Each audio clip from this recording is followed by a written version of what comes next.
아멘. 오늘은 개별 잠언 말씀을 한 주 더 들을 수 있어야 하는데 다음 주가 이제 교육주일이기 때문에 제가 한 주 전하는 말씀을 줄여야 됩니다. 그래서 이제 개별 잠언 말씀을 이제 끝내고 오늘은 잠언 성경의 전체 결론이 되는 30장 그리고 넷째 주일에는 31장 그렇게 말씀을 드리게 됩니다. 그 점을 이해하시고 오늘 30장 말씀도 33절까지 다 드리기는 시간이 어려워요. 그래서 다음 주일 교육주일이지만은 일부 예배는 제가 설교를 할 수밖에 없어요. 2부 3부 강사가 서니까. 그래서 일부 예배 때에 오늘 드리지 못한 말씀 세 번째 대지는 말씀을 드릴 마음을 갖고 있습니다. 오늘 말씀을 연결해서 관심 있으신 분들은 다음 주 교회 홈피에 들어오셔서 설교를 들으실 수가 있겠습니다.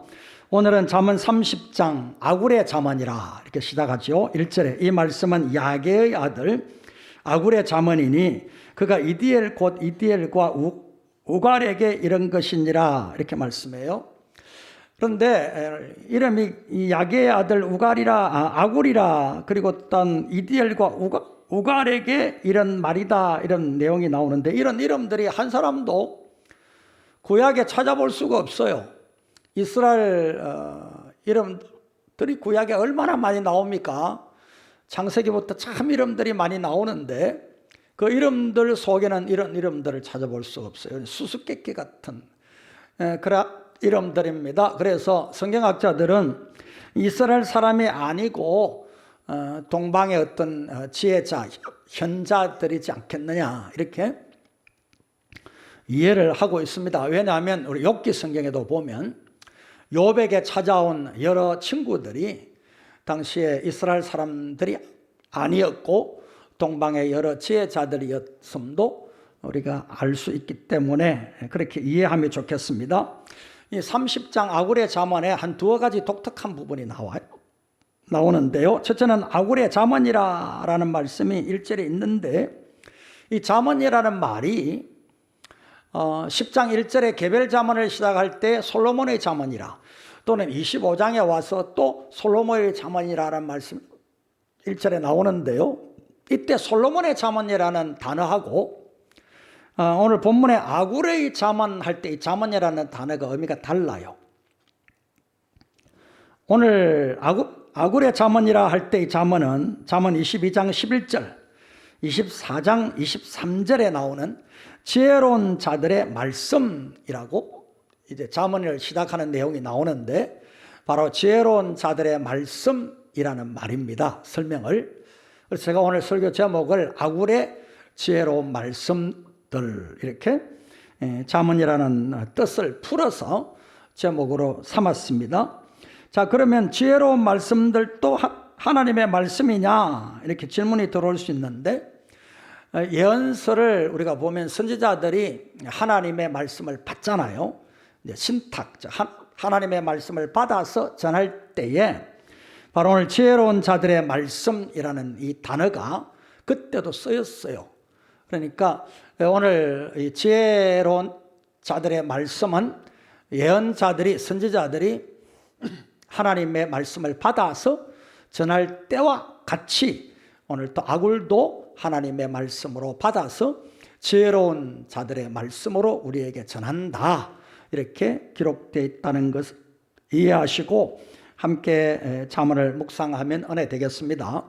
그리고 이 아굴의 잠언을 듣는 독자의 이름이 적혀 있죠.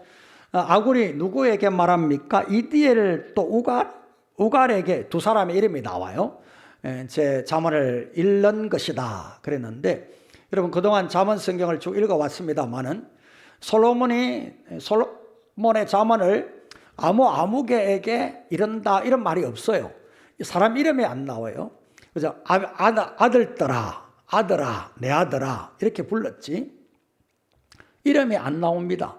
그런데 이 30장 아굴의 잠언은 이디엘 곧 우갈이라는 두 사람의 이름이 나오면서 아굴이 이 두 사람의 이름에게 이제 잠언을 말한다 이렇게 특징되어 있기 때문에 이 부분이 이제 아주 수수께끼 같아요. 그래서 고대 히브리어 원어가 이제 단어상 이 언어의 좀 모호함 때문에 해석을 옮기는 번역들이 많은데 어떤 역본들에는 이게 이디엘 우갈에게 이르는 아굴의 자문이다라는 말을 다른 어떤 방향에서 해석을 옮긴 것도 볼 수가 있어요. 많이는 있지 않지만은 번역본을 만약에 그런 영어 성경을 여러분이 혹 대하신다면 오늘 제가 말씀드린 이 부분도 참고가 되시기를 바랍니다.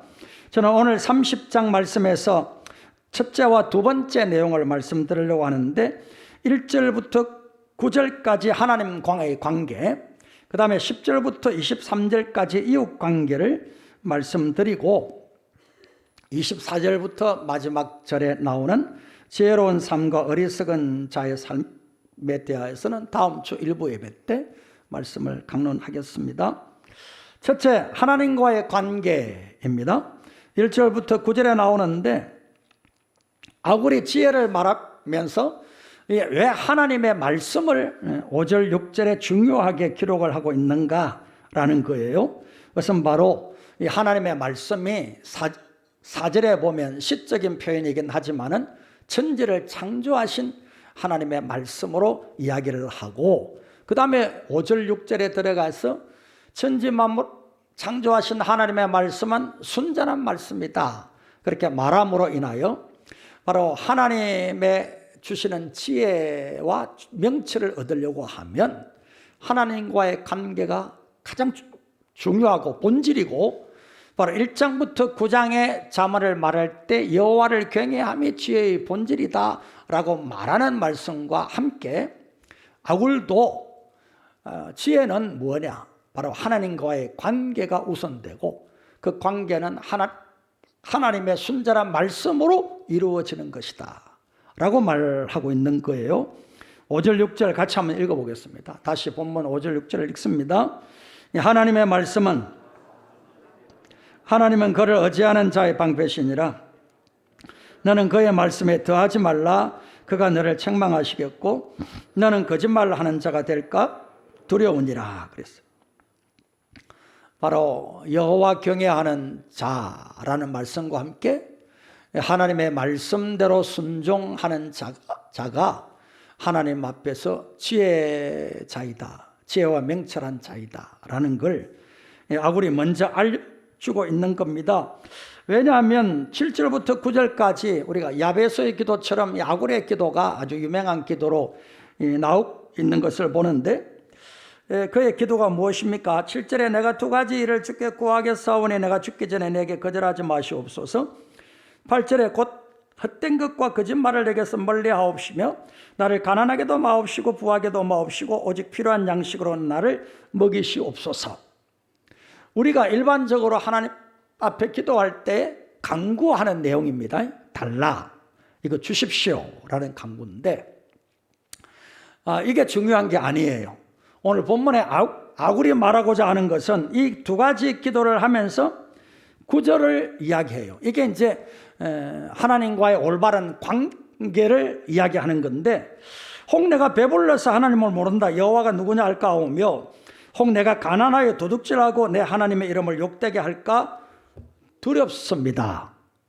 그렇기 때문에 하나님 앞에 기도합니다. 나를 부하게도 마시고 가난하게도 마옵소서. 일용할 양식을 주시면 족하겠습니다. 왜냐하면 일용할 양식만 있으면 됩니다 라는 게 아니에요. 부하게도 마시고 가난하게도 마시고 라는 이 기도가 본질이 아니란 말이에요. 왜 이런 기도를 드리는 자가 되었느냐?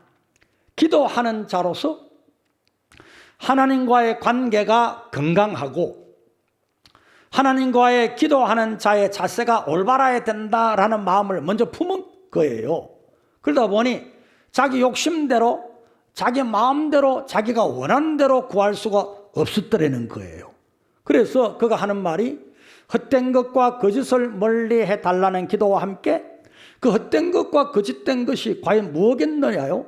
그럼 부자 되고 싶고 1등하고 싶고 잘나고 출세하고 싶고 그거잖아요. 그러니까 이것 말고 가난하게도 말고 부하게도 말고 일용할 양식만 주시면 족하겠습니다. 그래야 하나님과의 관계가 건강해지겠습니다.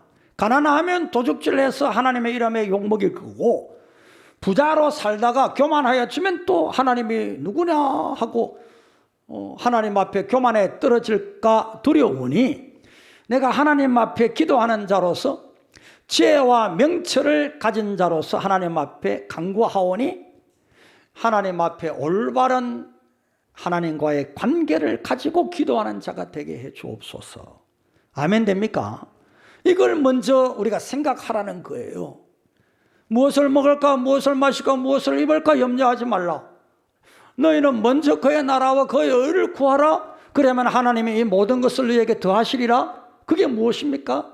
바로 너희는 하나님의 구원받은 자녀니까 자녀답게 먼저 하나님과의 관계를 우선해라, 그 말이에요. 필요한 것 달라기 전에 하나님 앞에 내가 과연 어떤 사람인가 그 다시 한번 점검해 보고 하나님 앞에 마땅한 자가 됨과 함께 구할 것을 구하라.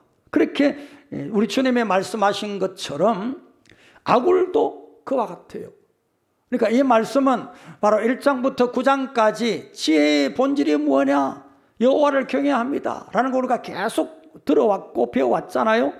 그리고 그 말씀 본질을 따라서 이제 지혜를 시작하자 하고 개별자문을 시작해 왔는데, 그 개별자문을 29장에서 끝낸 다음에 아굴이 결론을 말해요.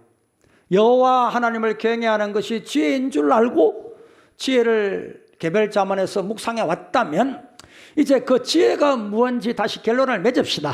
그 뭐냐 하면 바로 지혜와 명철이 있는 자는 하나님과의 관계를, 하나님의 말씀을 믿고 하나님 앞에 그 관계가 건강해지는 자입니다 라는 거예요. 그렇지 아니하면 오늘 성경에 그가 고백하는 말이 짐승 같게 됩니다. 그렇게 그 자신을 이야기하고 있는 것을 볼 수가 있습니다. 2절이에요. 나는 다른 사람에게 비하면 지혜자예요.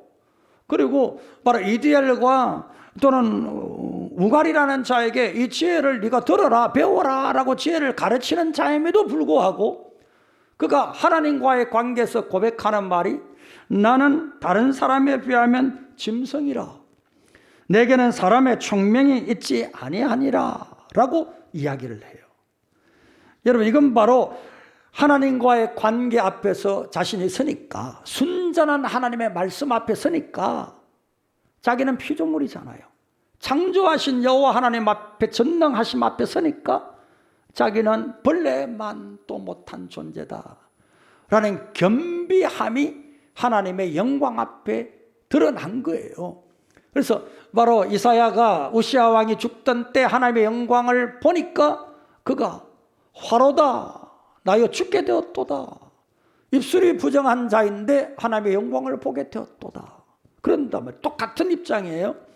여러분, 다윗도 시편 119편 18절에서 내 눈을 열어서 주의 율법에서 놀라운 것을 보게 하소서 이렇게 기도를 해놓고, 그 다음 시편 22편 6절에 보면은 이런 고백을 해요. 나는 벌레요, 사람이 아니라 사람의 비방거리요 백성의 조롱거리니이다. 성군이고 위대한 왕입니다. 능력 있는 자입니다. 그럼에도 불구하고 환난과 역경 가운데 있긴 하지만은 하나님 앞에 기도할 때에 내 어려움을 따라 나를 좀 도와주세요, 왜 나를 구원하지 않습니까 하고 탄원과 탄식의 기도를 하긴 하지만은, 그러나 그런 하나님과의 관계 앞에서는 바로 내 죄가 항상 내 앞에 있습니다 라고 고백하며 그가 하는 고백이 나는 벌레와 같습니다. 여러분, 이사야 성경을 보면 하나님의 말씀을 어기고 불순종하는 이스라엘 야곱을 향하여서, 야곱은 이스라엘을 이름하는 이름이거든요. 버러지 같은 너 야곱아, 지렁이 같은 너 야곱아, 그렇게 말씀하셨잖아요. 여러분, 오늘 지혜와 명철, 즉 하나님과의 관계를 우선하는 순전한 하나님의 말씀에 순종하지 않는, 세상에도 법을 어기고 악을 행하는 사람을 보면 여러분들도 그러잖아요. 아이, 저 사람 욕을 하면서 저 짐승만도 못하다 그러면서 우리가 막 분노를 하잖아요. 그런데 여러분, 하나님의 영광 앞에 서면 하나님의 존재 앞에 서면, 하나님의 순전한 말씀 앞에 서면 하나님과의 바른 관계가 은혜 가운데 바로 세워집니다. 그때에 저의 의를 자랑하겠습니까? 여러분의 잘남을 자랑할 자 누구 있습니까? 하나님, 나는 하나님의 영광 앞에 무릎 꿇을 때 나는 벌레 같은 존재입니다. 비록 이디엘과 우갈이라는 자에게 지혜를 가르치는 자이긴 하지만은 그러나 하나님과의 관계에서는 나는 벌레요 라고 그는 고백을 하더라 그 말입니다. 그러므로 주 안에서 여러분 지혜와 명철을 추구하고 지혜와 명철을 얻으려고 잠언을 묵상해 왔는데, 그리고 계속 묵상하실 터인데 가장 중요한 게 무엇입니까? 지혜는 바로 여호와 경외이고 여호와 경외하는 자가 가질 자세와 마음은 여호와 영광 앞에 겸비함입니다. 저는 자주 여러분에게 말씀드린 적이 있습니다. 세상살이 할 때는 좀 잘난 척 해도 뭐 괜찮습니다. 좀 큰 소리도 치고 다른 사람한테 기죽지 말고 어깨 딱 벌어지게 그렇게 살아가는 것도 괜찮습니다. 남들이 좀 거만하다 이야기할 정도가 되어도 괜찮습니다. 제가 그런 소리 많이 듣습니다. 밖에 나가면 너 잘났다 그러고, 친구들도 그러고, 저 자식이 참 교만스럽다 그러기도 하고, 선후배도 그런 이야기도 많이 했었습니다. 그러나 여호와 하나님 앞에 이곳에 무릎 꿇을 때는요, 무릎 꿇고 그 두 무릎 사이에 얼굴 파묻고 엉엉 웁니다. 기도할 때에 거의 절반 이상은, 거의 3분의 2 이상은 눈물 쏟습니다. 우리 교회 와서도 많이 울었습니다. 참 많이 울었습니다. 지금도 웁니다. 왜냐하면 하나님 앞에 제 자신이 부끄럽고 제 자신이 다윗처럼, 아굴처럼 벌레 같은 존재이기 때문입니다. 하나님의 긍휼하심과 하나님의 인자하심의 구속하심 앞에 그렇게 겸비해질 수밖에 없습니다. 그게 바로 하나님과의 관계 앞에, 하나님의 영광 앞에 주의 이름을 부르면 누가 시켜서도 아닙니다. 무릎 꿇으라 하고 누가 매를 때려서도 아닙니다. 저절로 하나님 앞에 그렇게 되어지더라는 겁니다. 아멘 되시기를 축복합니다. 구원받은 십자가 구속을 진정으로 감사하는 하나님의 사람으로 살아난다면 지혜와 명철을 얻고자 원하여 하나님 앞에 기도하고 주의 말씀을, 순전한 말씀을 묵상할 때 아멘입니다. 그렇습니다. 하나님, 나는 벌레요, 나는 지렁이 같습니다. 버러지 같은 존재에 불과합니다. 사람 앞에는 그러합니다. 비록 이디엘과 우갈에게 내가 지혜를 가르치는 자이기도 합니다만은 그러나 내 자신의 하나님과의 관계에서는 그러합니다 라는 이러한 고백이 저와 여러분에게 있는 은혜를 받기를 축복합니다. 이게 바로 첫 번째 1절부터 9절까지 해서 하나님과의 관계를 창조주 여호와 하나님, 그리고 말씀으로 천지 만물을 창조하신 하나님 앞에 그 자신이 겸비하여 먼저 부복하고 하나님 관계라 건강한 관계가 되어지기를 원하는 지혜와 명철을 가진 자의 모습이다라는 걸 바로 이 아굴은 우리에게 먼저 알려주십니다. 바로 이 아굴의 지혜를 본받아서 우리 모두가 이러한 지혜자로 살아내는 복을 받기를 축복합니다. 두 번째, 10절부터 23절까지 내용이 있는데 이 내용 가운데 10절이 딱 한 절 독립돼 제일 먼저 나옵니다. 이 말씀은 이웃과의 관계를 설명해 주는 도입부, 서론적인 말씀인데 쉬운 성경으로 좀 쉽게 보겠습니다. 너는 종을 주인에게 고자질 마라. 그가 너를 저주하면 네가 처벌을 받을까 두렵다. 고자질하지 않는 그러한 이웃과의 관계를 이야기해요. 험담, 비방, 우리 성경 비방, 고자질입니다. 고자질하지 말라. 쉬운 성경에는 그러니까 남을 헐뜯는 일 하지 말라. 그게 가장 기본적으로 이웃과의 관계를 허무는 나쁜 악임을 먼저 딱 명확하게 선언해 놓고 10절에 그 다음 11절부터 23절까지 한 4가지 아주 재밌는 예들을 통하여서 이웃관계를 허무는 일들을 설명을 쭉 하고 있어요. 그냥 읽다 보면은 이게 무슨 뜻인고 이렇게 생각하실 수 있는데 여러분 앞으로 다시 한번 읽어보시기를 바랍니다만은 이 내용은 이웃과의 관계를 허무는 나쁜 예들을 설명하는 내용입니다. 먼저 11절부터 14절에 잘못된 이웃관계에 대한 예들을 말하고 있는데, 우리 본문 성경에 보면 무리라라는 단어가 다 들어가요. 11절에도 아비와를 저주하며 어미를 축복하지 아니하는 무리라는 말이 있고, 12절에도 스스로 깨끗한 자로 여기면서도 자기의 더러운 것을 씻지 아니하는 무리라는 말이 나오고, 13절에도 눈이 심히 높으면 눈꺼풀이 높이 들린 무리, 다음 14절에도 앞니는 장건 같고 어금니는 군도 같아서 가난한 자를 땅에서 삼키며 궁핍한 자를 사람 중에서 삼키는 무리라는 말이 계속 나오죠. 이 무리라는 말을 히브리어 원래 성경에는 세대라고 번역을 할 수 있는 단어입니다.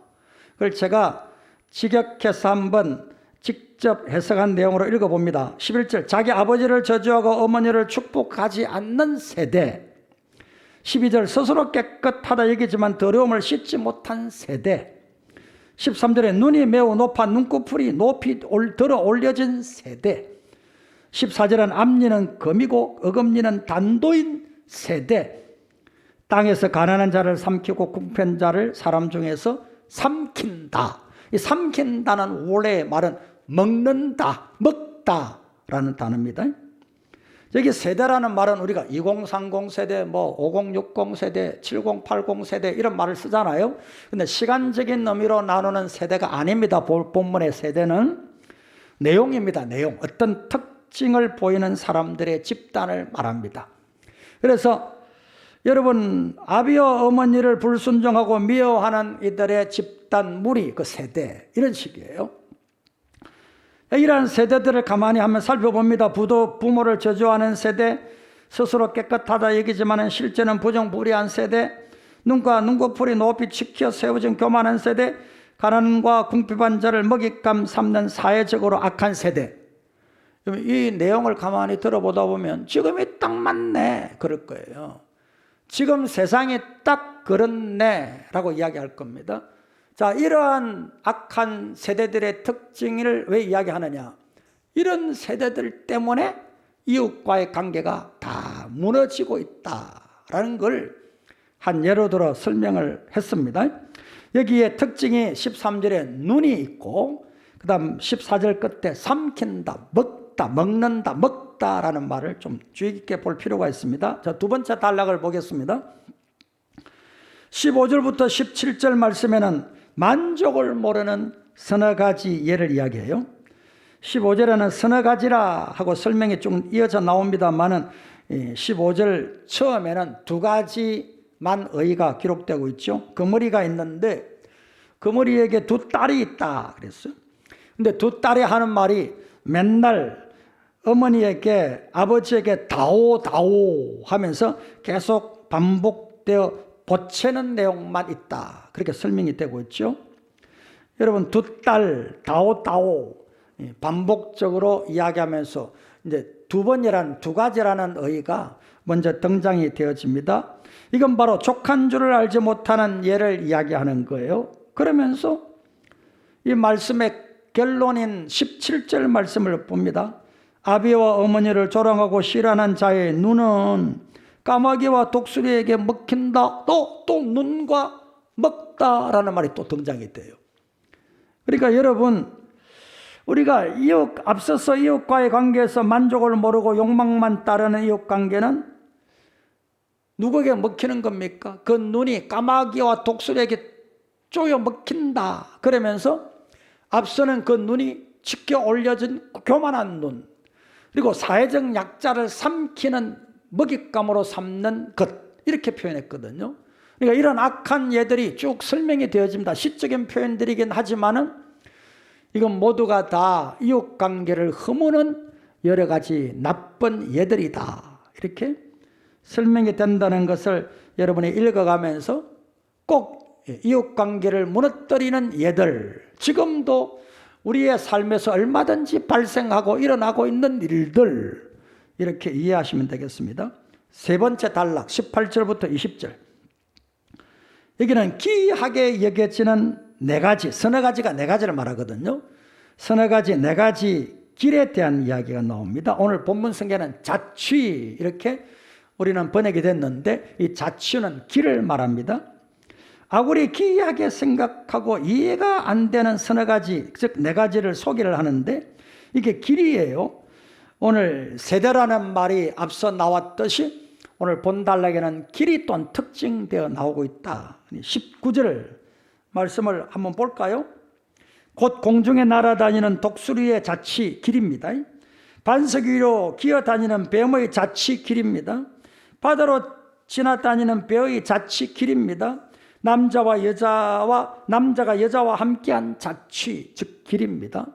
이런 길들을 네 가지로 이야기를 하고 있으면서 그 끝에 오늘 20절에 음녀의 자취도 그러하니라. 음녀의 길도 똑같다. 그러면서 이외 네 가지 길에 대한 결론으로 음녀의 길도 그와 같다. 음녀의 길처럼 그들도 그 길을 다닌다.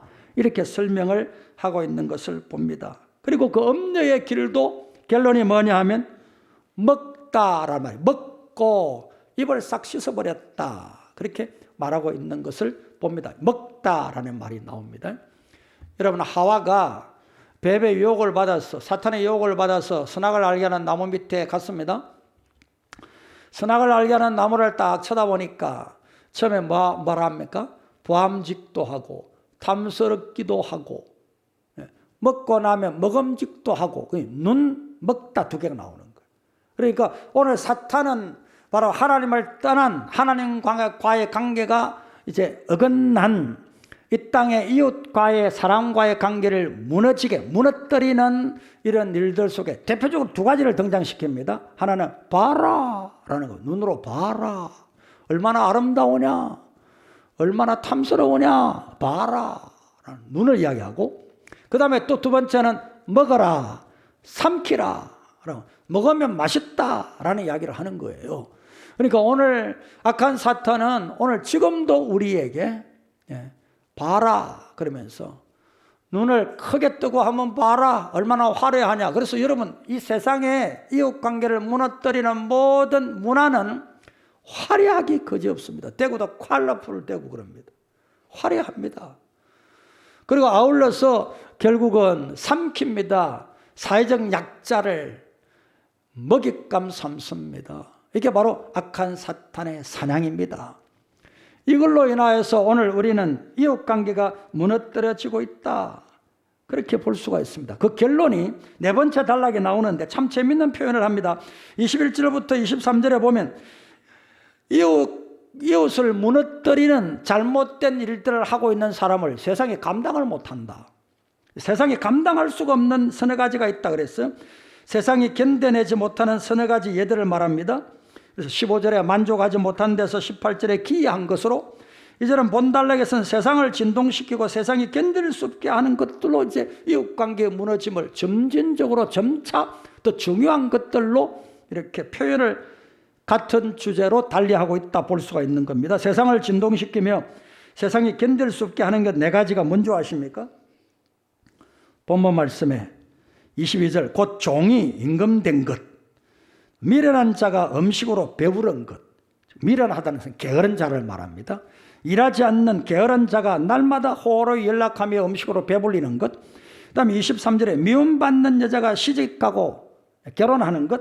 그 다음에 여종이 주모를 이은 것, 여종이 안주인 되는 것. 이 네 가지를 이야기를 하고 있습니다.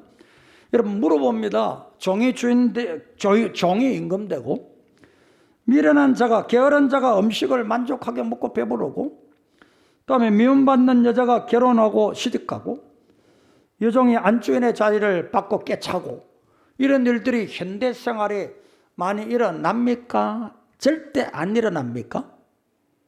여러분 생각 어때요? 많이 일어납니다. 정말 많이 일어납니다.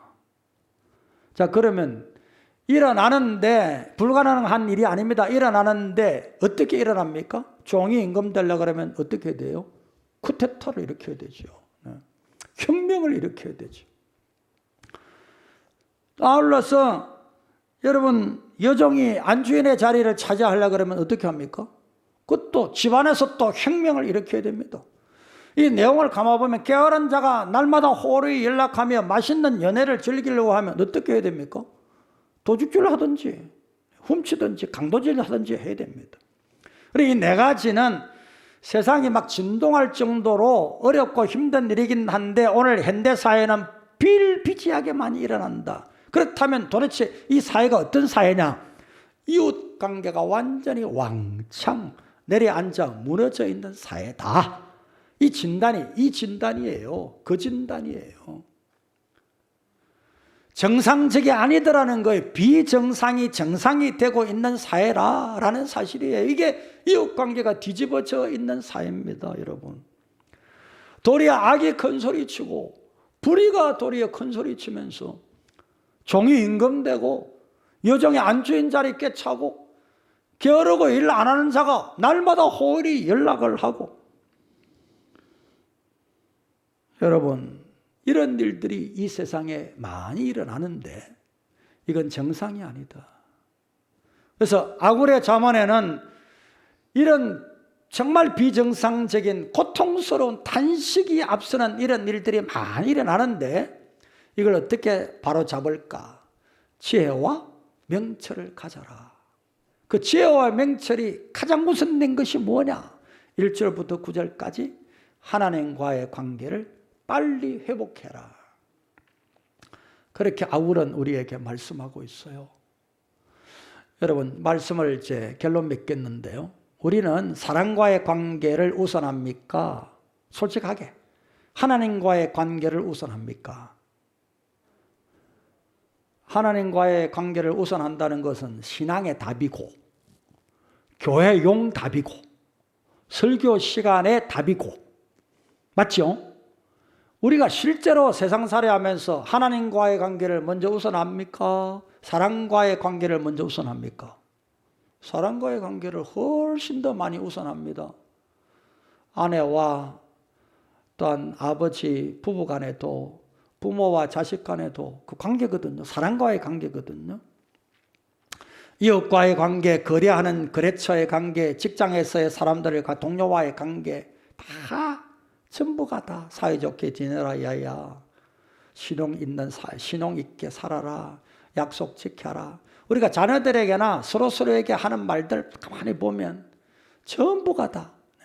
제 아내도 여보 오늘은 인상 쓰지 말고 환하게 주일이니까 성도들에게 밝게 웃으면서, 잘 안 돼요. 생긴 게 뭐 딱딱하게 생겨서 그런지. 자, 이런 내용들이 뭔지 아십니까? 다 인간과의 관계입니다. 하나같이, 하나에서 10가지 다 우리가 말하는 모든 말들을 가만히 정리해 보면, 근데 그 관계가 건강합니까? 지금 현재는 많이 무너져 있습니까? 많이 와해되고 무너져 있습니다. 어떤 면에서 폭삭 내려앉아 있는 것 같습니다. 왠지 아십니까? 한번 따라합니다. 하나님과의 관계가 건강하지 못하기 때문이다. 원인을 거기에서 발견하는 아굴이 가르친 지혜를 얻기를 축복합니다. 네. 여러분, 주 안에서 자식 걱정하고 부부간에 좋은 관계 맺기를 걱정하고 이웃과 사이좋기를 걱정하고 하시는데 그러지 마시고 깊이 조용한 가운데 골방에 들어가 묵상해 보십시오. 왜 그렇게 관계가 어려울까? 하나님과의 관계가 건강해 있지 않기 때문입니다, 여러분. 먼저 하나님과의 관계를 건강하게 세우십시오. 하나님과의 관계를 먼저 수리하고 보수하십시오. 지혜와 명철로 지략을 얻으십시오. 그러면 하나님 주시는 은혜로 사랑과의 관계가 건강하게 회복되어져 갈 것입니다. 이게 제 체험이고 잠언의 교훈입니다. 이 말씀을 꼭 묵상하시면서 오늘 또 하나님의 교회 안에서 하나님과의 관계가 우뚝 건강하게 세워지고요. 그 다음에는 우리 모두가 다 건강하여 함께 즐겁게 행복한 교회를 이루는 그런 교회가 되고 이 사회 국가가 되어지도록 여러분이 힘쓰는 은혜와 복이 있기를 축복합니다. 기도합니다.